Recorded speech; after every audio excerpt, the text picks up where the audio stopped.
ओम ओम शिवोहम शिवोहम शिवोहम। ओम सच्चिदानंदरूपाय विश्वोत्पत्त्यादिहेतवे तापत्रय विनाशाय श्रीकृष्णाय वयं नमः। श्रीकृष्णाय वयं नमः। ओम ध्येयं सदा परिभवग्नमभीष्टदोहं तीर्थास्पदं शिवविरञ्चिनुतं शरण्यं भृत्यार्तिहं प्रणतपालभवाब्धिपूतं वन्दे महापुरुष ते चरणारविन्दं। वन्दे महापुरुष ते चरणारविन्दम्। ओम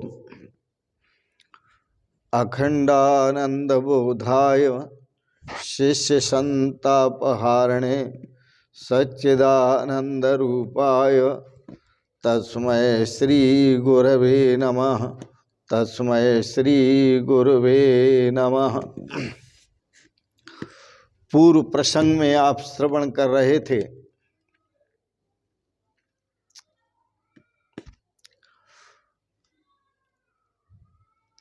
कर्दम ऋषि के प्रसंग को। आज पुनः भी श्रवण करेंगे और उस प्रसंगत आपने श्रवण किया। नारी काम पत्नी नहीं, शास्त्रों में धर्म पत्नी कही जाती है। वो स्वयं धर्म पर चलती है और अपने पति को भी धर्म मार्ग पर चलाती है। इसे ऐसे समझें, स्त्री नौका है और पुरुष नाविक है।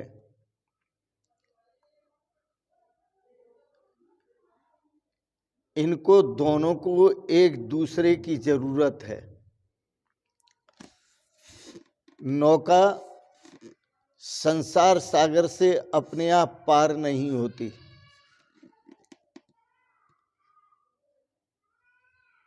नाविक बिना नौका के संसार सागर से पार नहीं होता। इसलिए नारी को नौका समझें और पुरुष को खेवनहार समझें। पुरुषों में विवेक अधिक होता है, पर स्नेह नहीं होता। नारी में स्नेह अधिक होता है। दोनों की आवश्यकता है, विवेक की भी आवश्यकता है और स्नेह की भी आवश्यकता है।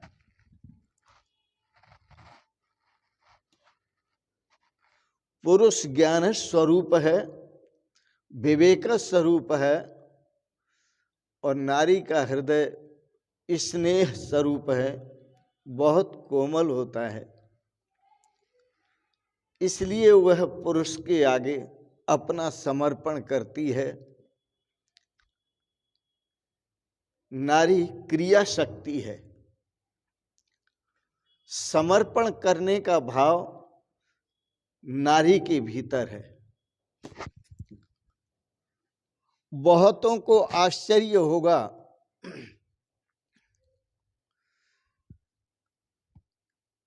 कर्दम ऋषि ने बहुत वर्ष तक तपस्या करने के बाद भगवान से मुक्ति नहीं मांगी।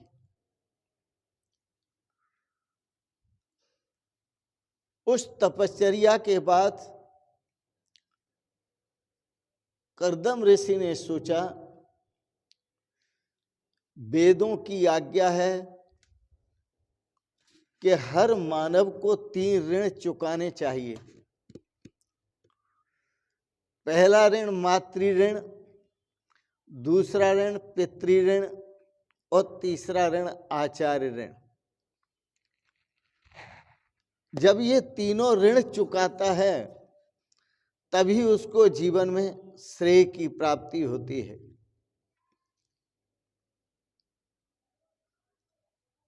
कर्दम ऋषि ने सोचा, मनुष्य के मन मस्तिष्क में जन्म जन्मांतर की काम वासनाएं सुप्त होती हैं। जब तक वह काम वासनाएं समाप्त नहीं होती तब तक सही ढंग से भगवान का भजन भी नहीं होता।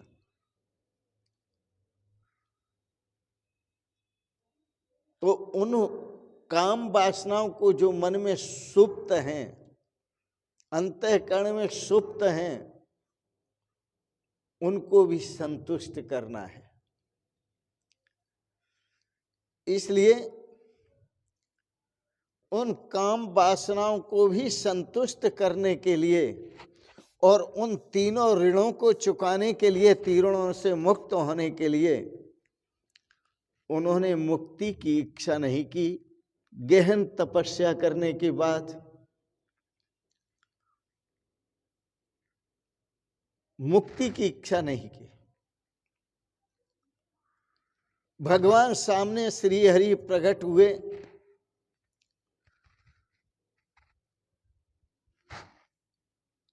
और भगवान श्री हरि कर्दम ऋषि को कहने लगे, कर्दम ऋषि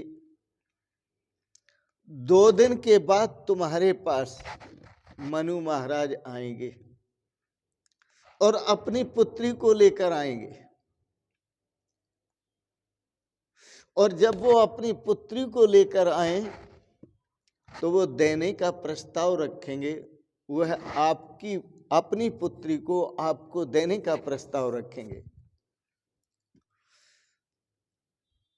परमात्मा ने आज्ञा दी, प्रभु ने आज्ञा दी, तुम नखरे मत करना, मना मत करना। वो अपनी पुत्री को आपको देने आएंगे, आप नखरे नहीं करें, मना न करें, यही अच्छा है। आजकल तो लड़के लोग बड़े नखरे करते हैं, परिवार वाले बहुत नखरे करते हैं। कोई लड़की देने आता है तो, पर ये नहीं सोचते उस माँ बाप ने कितने लाड़ प्यार से उसको पाला है, बड़ा किया है। भगवान कहने लगे कर्दम ऋषि से, ये मत कहना कि मैं विवाह करना नहीं चाहता।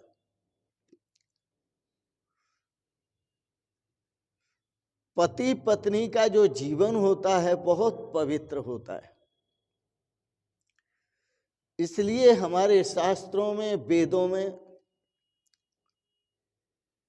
विवाह का वर्णन भी है और उसमें वेदों में विशेष आज्ञाएं भी हैं।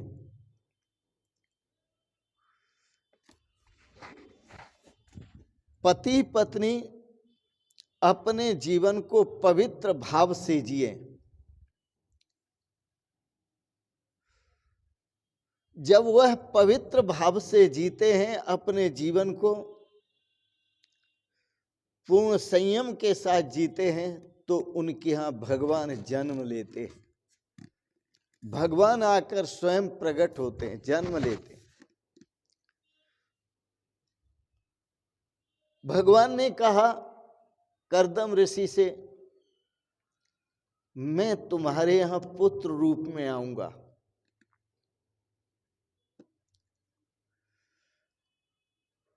क्योंकि जगत को मैंने सांख्य शास्त्र का उपदेश करना है, ब्रह्म ज्ञान का उपदेश करना है।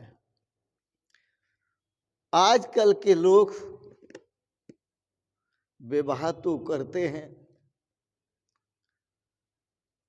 परंतु भोग के लिए करते हैं, योग के लिए नहीं।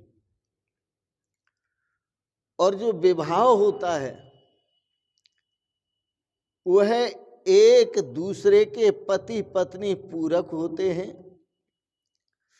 एक दूसरे के सहयोगी होते हैं, एक दूसरे के जो साथी होते हैं।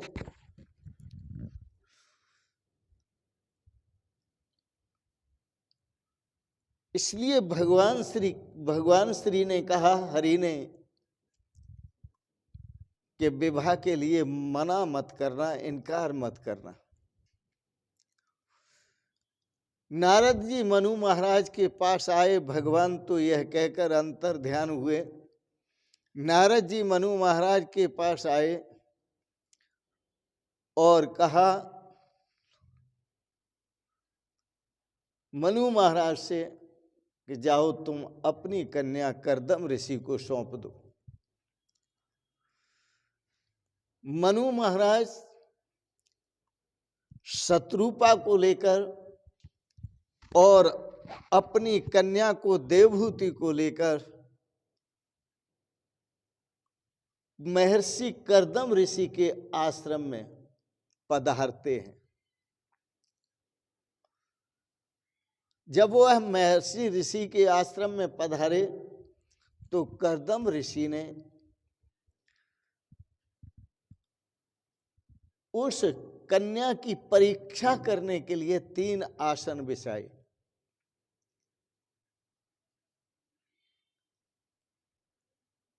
और 3 आसन कर्दम ऋषि ने जब बिछाए तो मनु महाराज वहां पहुंचे,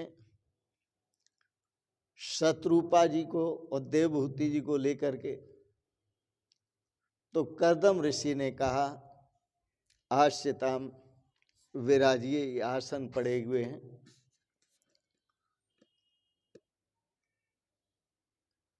जैसे संस्कृतज्ञ स्वागत करते हैं, आगम्यताम आगम्यताम, आस्थीयताम आस्थीयताम, उपविश्यताम उपविश्यताम, अलंक्रियताम इदम आसनम। इस आसन को सुशोभित करें आप। मनु और शत्रुपा ये तो आसन पर बैठ गए, लेकिन देवहूति आसन पर नहीं बैठी। यह उनकी मानसिक परीक्षा थी। देवहूति ने सोचा, आज्ञा अवश्य दे रहे हैं ऋषि जी, लेकिन मैं ये उनके बिछाए हुए आसन पर बैठती हूं तो ये ठीक नहीं है, क्योंकि यह मेरे भावी पति होने वाले हैं, भविष्य में पति होने वाले। देवहूति ने सोचा, यदि मैं नहीं बैठती हूं तो उनके बिछाए हुए आसन का तिरस्कार होगा और उनका तिरस्कार होगा। सोच समझकर देवहूति बैठी, लेकिन आसन पर नहीं, आसन से नीचे बैठी और उन्होंने अपना सीधा हाथ आसन के ऊपर रख लिया। ये मर्यादा है, क्योंकि दाहिना हाथ पुरुष का होता है, बायां हाथ नारी का होता है। स्वयं नीचे बैठी हैं और उन्होंने दाहिने हाथ को उस आसन पर रख लिया और कहा, ना आपका स्वागत है, मन ही मन, शब्दों में नहीं कहा, आपका स्वागत है।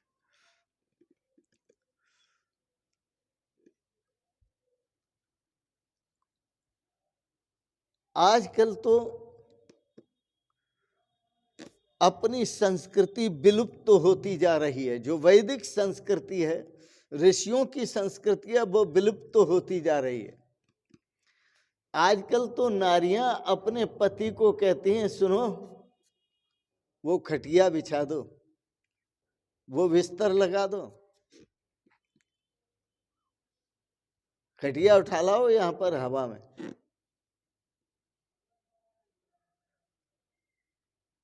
मैंने कहा, आज अपनी जो भारतीय संस्कृति है, वैदिक संस्कृति है, वो विलुप्त तो होती जा रही है, क्योंकि हम ऋषियों की शरणागति भूल गए, ऋषियों के उपदेशों को भूल गए, ऋषियों के सदाचरण को भूल गए। हम ऋषियों ने जो हमें सदुपदेश दिया वो है भूल गए, और यदि हम सुनते भी हैं सदुपदेश तो उसको आचरण में नहीं लाते।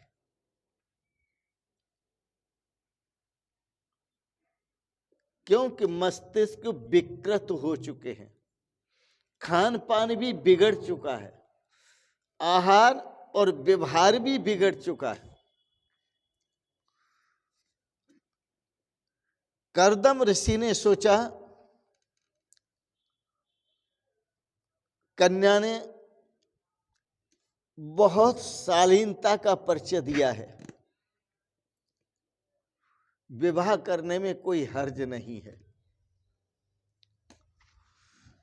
मरु महाराज ने कहा, कन्या आपको अर्पण करना चाहता हूं।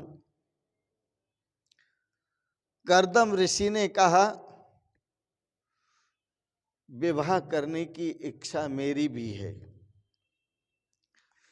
किंतु पहले एक प्रतिज्ञा करनी है। कर्दम ऋषि कहते हैं, किंतु पहले एक प्रतिज्ञा करनी है। आपने कहा मैं अपनी कन्या आपको सौंपना चाहता हूं। मैंने कहा मैं विवाह स्वीकार करता हूं, लेकिन मेरी एक शर्त है। क्या शर्त है? कि मेरा विवाह जो होगा वो काम विलास के लिए नहीं होगा, काम नाश के लिए होगा। यह सोच लीजिए। तो विवाह जो किया जाता है वो काम विलास के लिए नहीं किया जाता, काम नाश के लिए किया जाता है। जब कभी मन जागृत हो तो काम का उपभोग किया जाता है, लेकिन विलासता के लिए नहीं, मर्यादा के लिए, अपनी संस्कृति के लिए, वंश परंपरा चलाने के लिए, संतानों उत्पत्ति के लिए विवाह किया जाता है, ताकि हमारी वंश परंपरा चलती रहे। विवाह का प्रयोजन काम विलास नहीं है, काम विनाश है।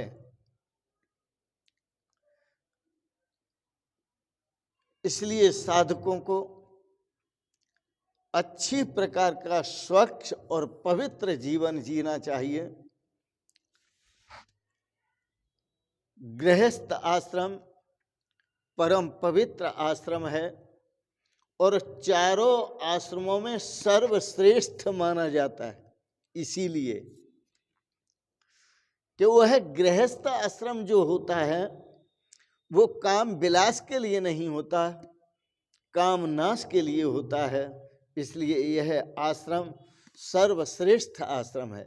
ऋषि मुनि तो वन में जाकर के काम का नाश करते हैं, घर छोड़कर भाग जाते हैं, परिवार छोड़कर भाग जाते हैं, तब काम का नाश करते हैं और प्रभु का चिंतन करते हैं, भगवान का चिंतन करते हैं। ऋषि मुनि तो भूखे रहते हैं, नंगे रहते हैं, तपस्या करते हैं, बड़ी कठोर तपस्याएं करते हैं, तब काम का नाश करते हैं। लेकिन गृहस्थ आश्रम परम पवित्र आश्रम है। इस आश्रम में रहते हुए काम विलास नहीं, काम का नाश करना है। और जब हमारा जीवन परम पवित्र होगा तो भगवान हमारे यहाँ भी अवतार लेंगे, हमारे यहाँ जन्म लेंगे। वो भगवान जो सबसे बड़े हैं, सबसे महान हैं, सबसे प्रभावशाली हैं, जो सारी दुनिया का पालन करते हैं, वो आपकी गोदी में आकर के पड़ेंगे और आप उन्हें पलना झुलाएंगे, आप उनका लालन करेंगे, आप उनका पोषण करेंगे। गृहस्थ धर्म भगवत तत्व की प्राप्ति के लिए है, भगवान के स्वरूप की प्राप्ति के लिए है। तो गृहस्थ आश्रम का आचरण करना है। इसके लिए हमें कर्दम ऋषि और देवहूति का चरित्र बहुत शिक्षा देता है। इसी शास्त्रीय शिक्षा में जिए, वैदिक शिक्षा में जिए, वैदिक संस्कृति में जिए हैं। ये हमारी भारतीय संस्कृति वैदिक संस्कृति है। इन शब्दों के साथ ही आज के प्रसंग को यहाँ वाणी को आज के प्रसंगत वाणी को विराम देते हैं। आपने बड़े प्रेम और श्रद्धा से आज के प्रसंग को श्रवण किया, इसके लिए बहुत बहुत अनुग्रहित हैं। भगवान से मंगलमयी प्रार्थना करते हैं, भगवान आपको सपरिवार सदा स्वस्थ और सुखी रखे। आपका गृहस्थ जीवन, आपका वानप्रस्थ जीवन सद्भावमय हो, सद्विचारमय हो, सदाचारमय हो, जिससे भगवान आपके घर में स्वयं अवतरित हों और आप सपरिवार सदा स्वस्थ और सुखी रहें। इन शब्दों के साथ ही कोटि से मंगलमयी शुभकामनाएं करते हुए आपको बहुत बहुत आशीर्वाद, बहुत बहुत प्रणाम। शिवोहम शिवोहम शिवोहम।